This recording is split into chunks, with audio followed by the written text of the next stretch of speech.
So when we first heard about PlayStation Vita, we were really excited to think about what we could do in bringing across the PlayStation 3 version of LittleBigPlanet with all of the cool features that it's got, such as all of the tools and the gadgets and the online play, and all the things which made LittleBigPlanet on PlayStation 3 such a compelling experience. However, it was only really when we got our hands on the dev kits that we saw the potential to do far more than just bring the game across directly. With the power of the Vita and all of the new inputs, we realised it was a fantastic opportunity to create a completely new game with completely new gameplay experiences. We also knew we could make the game much more accessible using the touch interface, which is something which we strive to do with every version of LittleBigPlanet. So we always talk about LittleBigPlanet in 3 sections: play, create, and share. So play is obviously the most important aspect of any game. Today I'm going to show you a demo of our gameplay and show you how it's evolved from the PlayStation 3 version, and show you how the PlayStation Vita gives a fresh experience using all of the features of the device. So I'll just dive over and grab the game.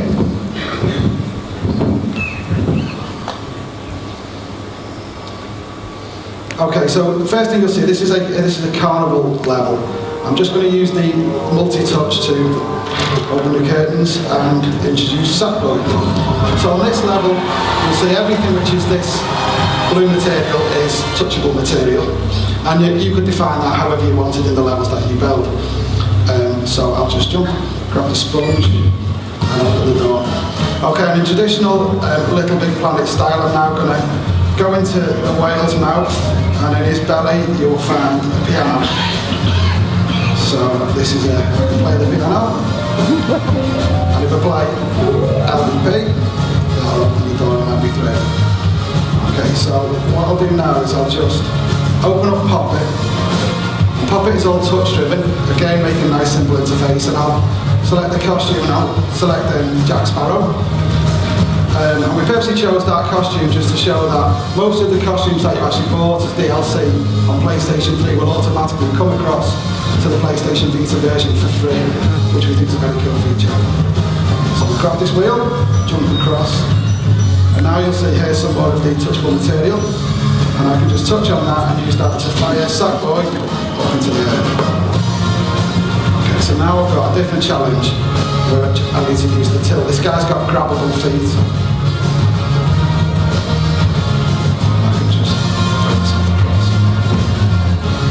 So one of the things what we weren't sure about when we started prototyping the game was, is it going to work to move your fingers from traditional buttons across the touch and back? And actually we found it's really intuitive to try to solve puzzles using all of the features. We're using grab and touch at the same time. I'll jump back onto this guy. Oops. Tilt across. Okay, there's a bounce pad to jump up. I'll take a photograph of myself. So now I've got a nice, simple puzzle. How do I get up to the upper layer? Well, I'll just touch this touchable material and bring it down. Like some bubbles on the way. Now this is a little bit more of a complex puzzle. I've got a door here which I need to get past. I've got a touchable material block and a switch up there. So what I'm going to do is bring the block down, jump on the block. That raises up, but if I jump off, that's going to come back down. So I'll move the block across to stop that, jump that down. Okay, now the next thing what we wanted to really take advantage of is rear touch. So here we've got a very simple example. You'll see if I touch around on the rear touch, it appears where my finger is, and I can just pull that out, I can push that back in. That shows just as I say, a really simple example of how we can use the rear touch for puzzles. And now this is something which is a little bit more complicated. So again, I've got some blocks which can be affected by rear touch. I can push them in and out, and I need to get Sackboy to the top of the screen. So I'll push out these blocks, jump across. That's one. Okay, and I've got the screen.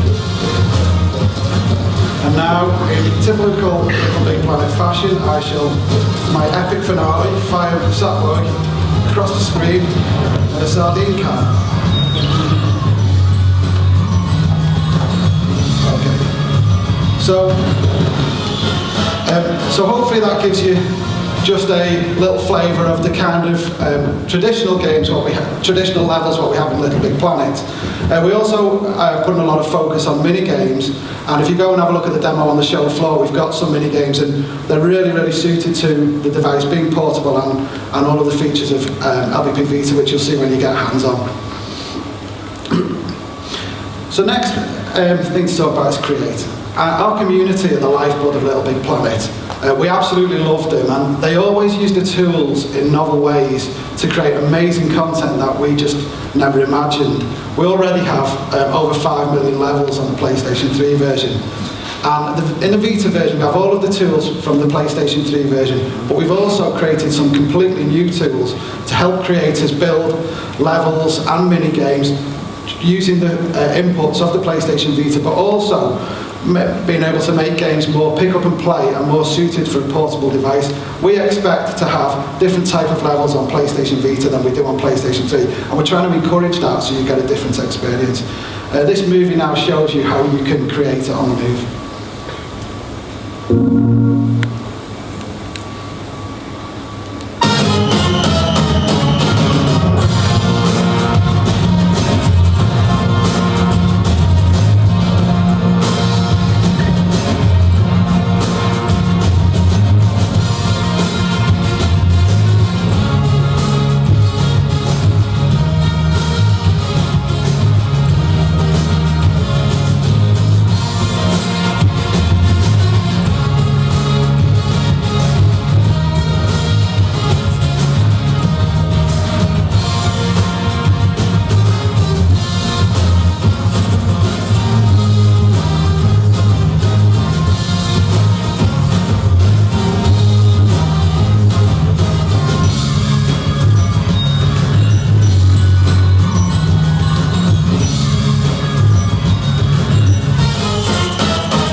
So the great thing about LittleBigPlanet Vita is that you can not only create on the move, but you can also share content on the move.